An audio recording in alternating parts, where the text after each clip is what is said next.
Useless woman! If you're done cleaning, get out of here! It was Christmas, and I was thrown out into the snowy, freezing garden. Hey, it's cold!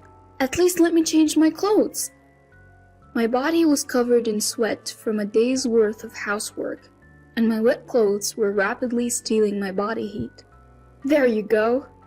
From inside the house, my mother-in-law, Nancy, threw my bag, coat, and shoes outside with a look of annoyance. The front door and windows were locked from the inside, and I couldn't get back in. I felt like I was going to freeze to death. I had to do something. My name is Mary, and I'm 50 years old. I work a part-time job as a cashier at a local supermarket. My husband Charles is a construction worker, and it's been 25 years since we got married. We've always lived in a small apartment, but a few years ago our only son, John, moved out to go to college. And since then, the room has felt both bigger and lonelier. We were never financially well off, but we managed to send our son to college. Last year he got married and moved to a condominium in the next town with his wife, Jessica, starting their life together. Around that time, Charles approached me and asked, "What do you think about moving in with my mom?" After Charles' father, David, passed away from an illness about 10 years ago, Nancy has been living alone.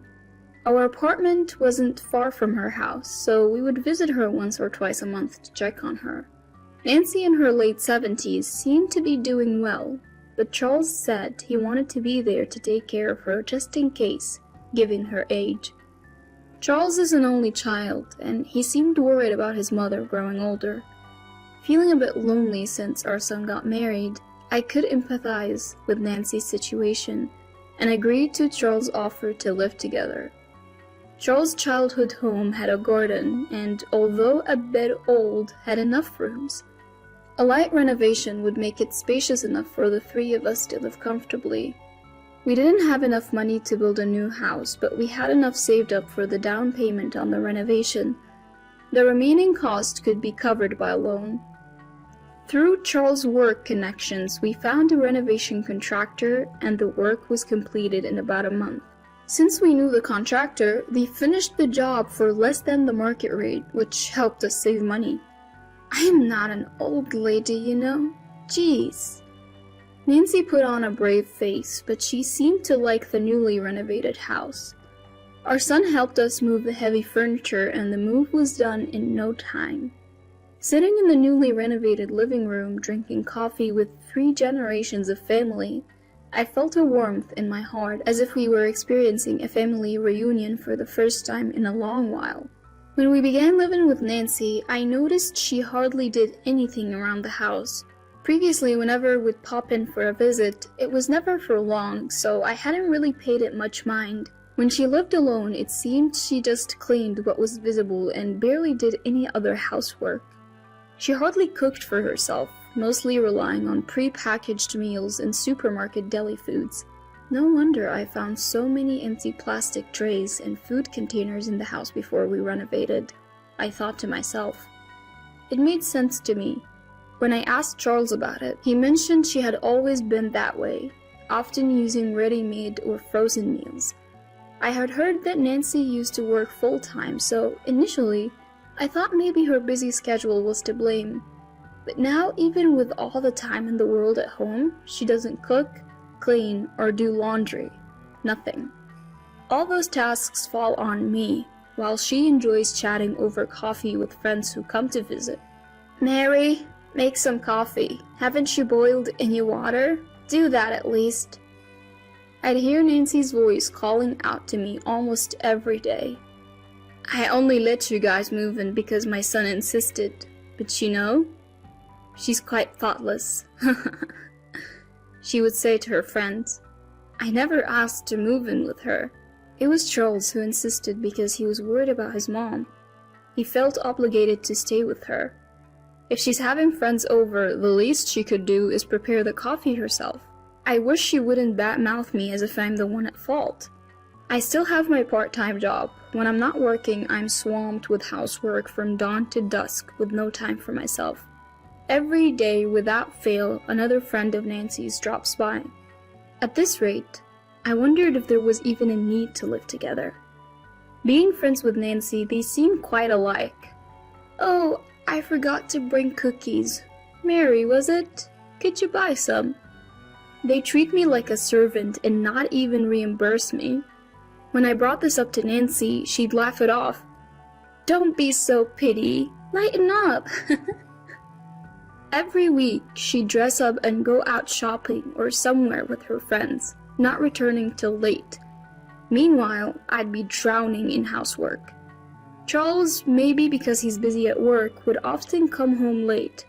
On rare occasions he came home early, he'd be drunk and just go to sleep. Whenever I tried to discuss Nancy's behavior with him during such times, he'd snap, "Quit nagging. Mom's always been like that." If I approached him sober, he'd just dismissively say, "She's getting old, let her be." "You might tolerate it because she's your mom, but think about what I have to deal with," I'd retort. Yeah, I got it, I'll talk to her," he'd say, but then just fall asleep snoring. I considered discussing it with our son, but I hesitated to burden the young couple with our problems. As December rolled in, I got a call that Charles had an accident at work. I rushed to the hospital.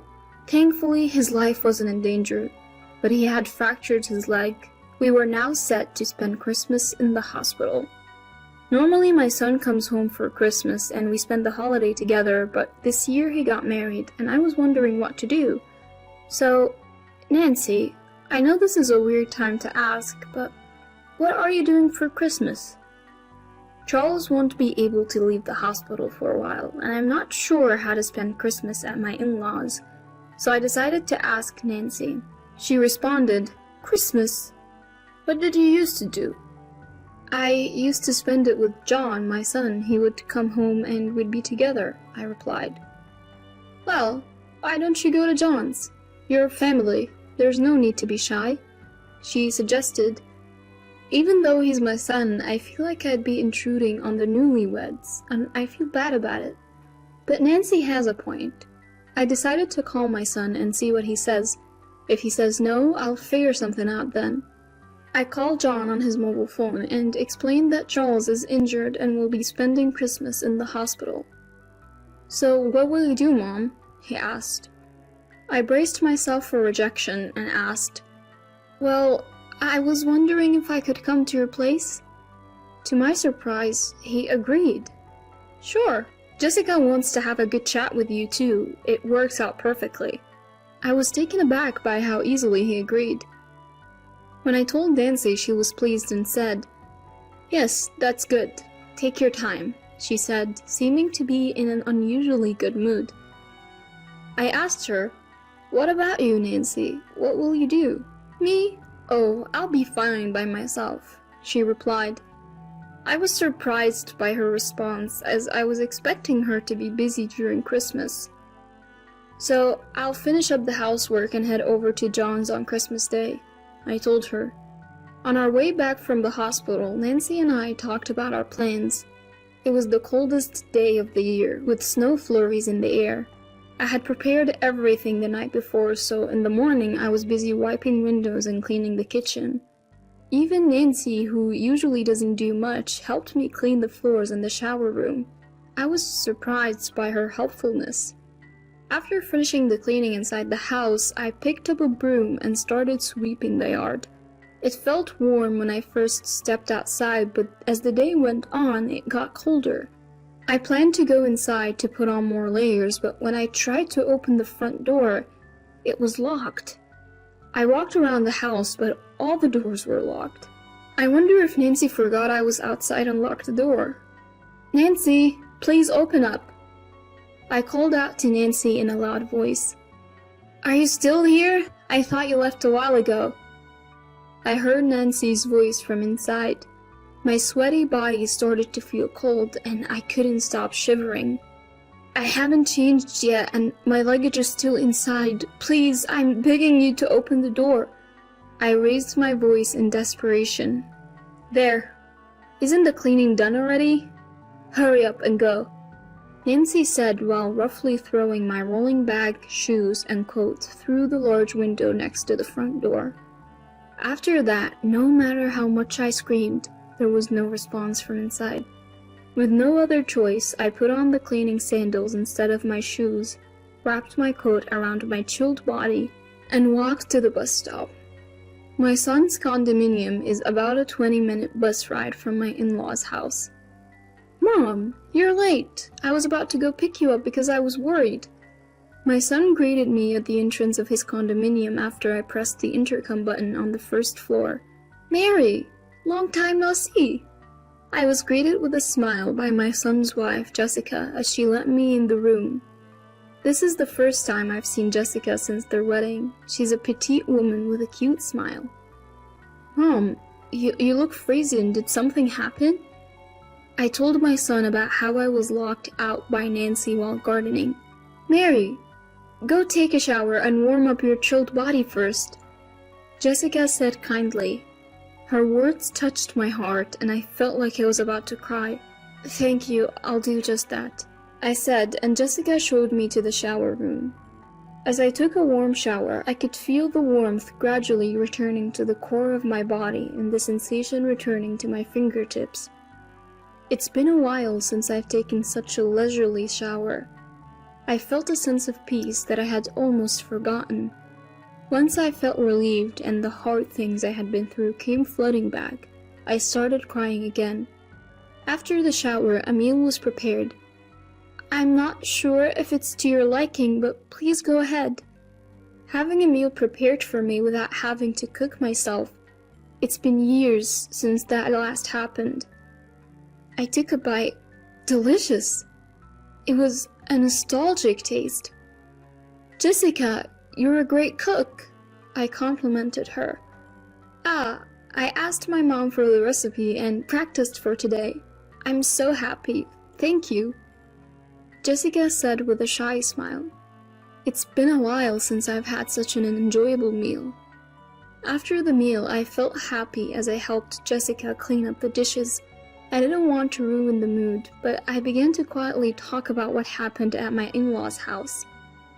My son considerately asked Jessica to leave the room. He probably didn't want her to hear too much. After listening to my whole story, my son seemed to remember something and said, "By the way, Nancy didn't pay much attention to me when I was little, and she didn't seem too happy either. Come to think of it, we only took him to his grandparents' house when he was little. It seems it wasn't just because he got busy playing with his friends that he stopped visiting them.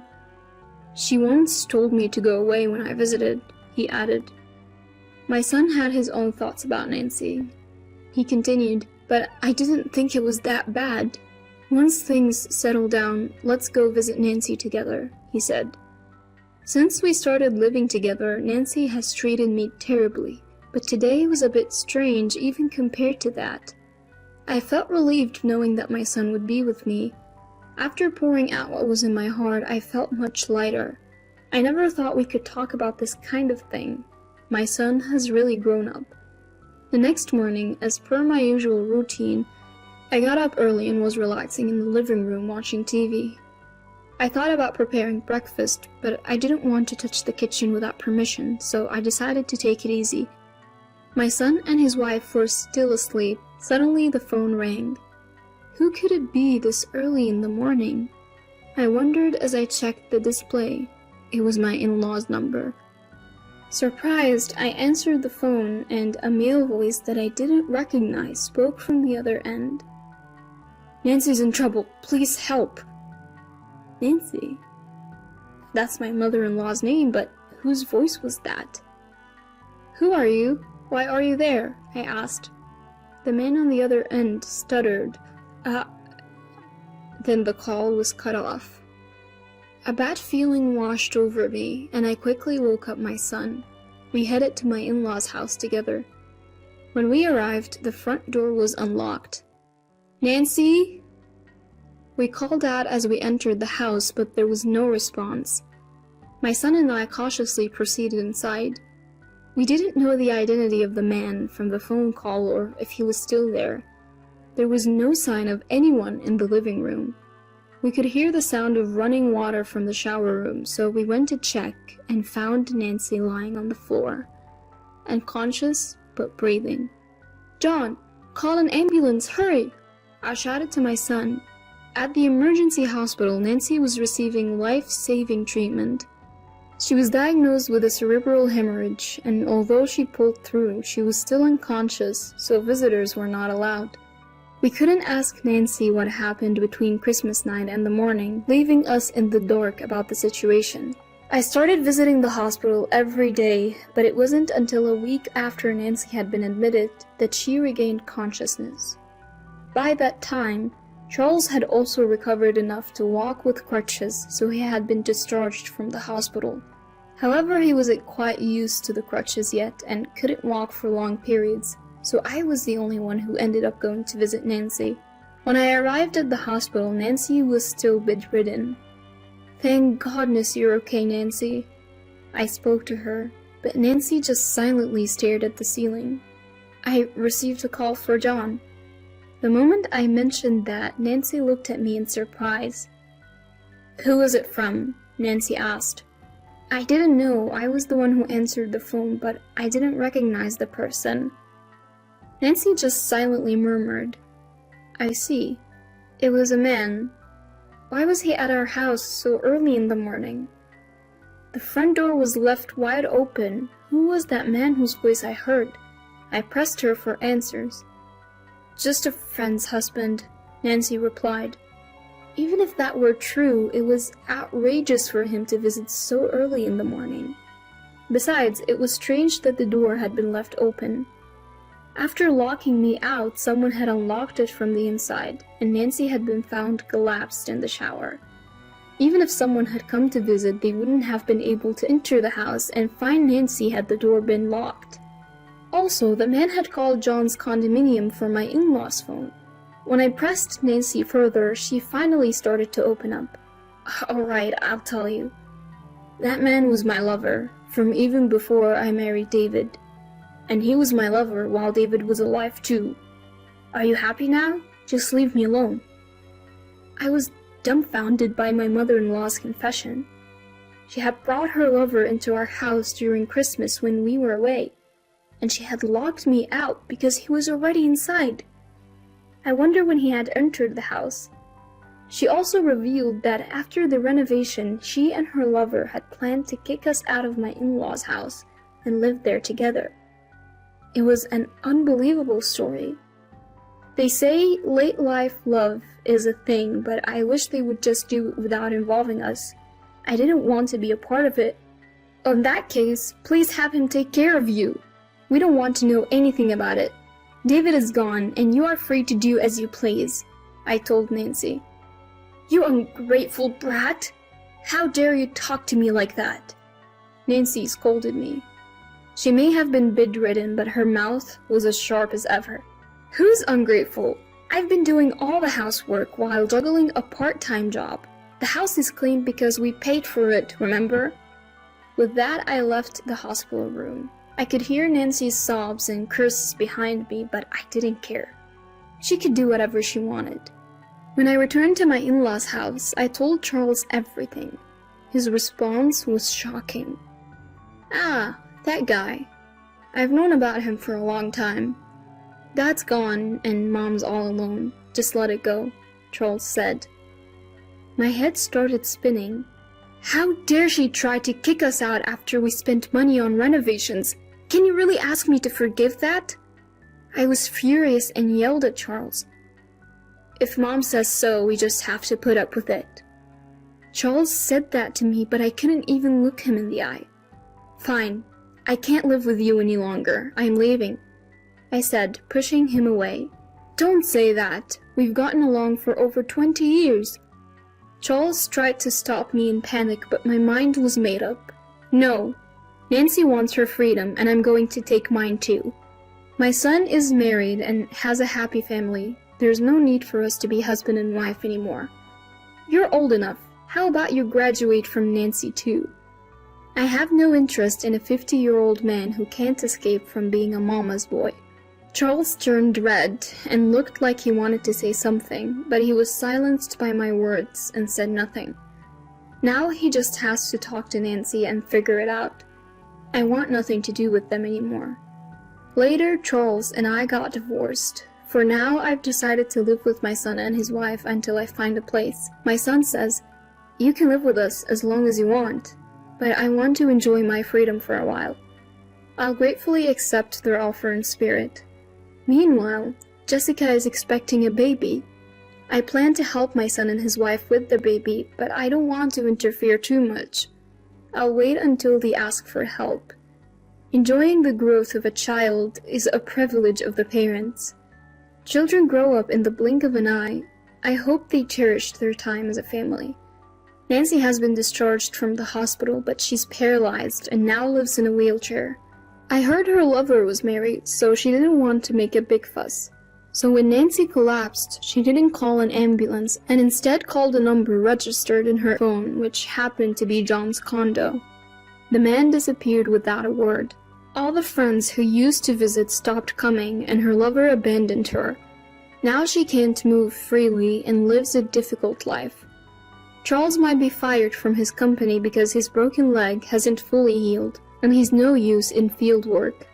I, on the other hand, have been promoted from part-time to full-time, and I'm about to find a new apartment. I'm looking forward to enjoying the second chapter of my life.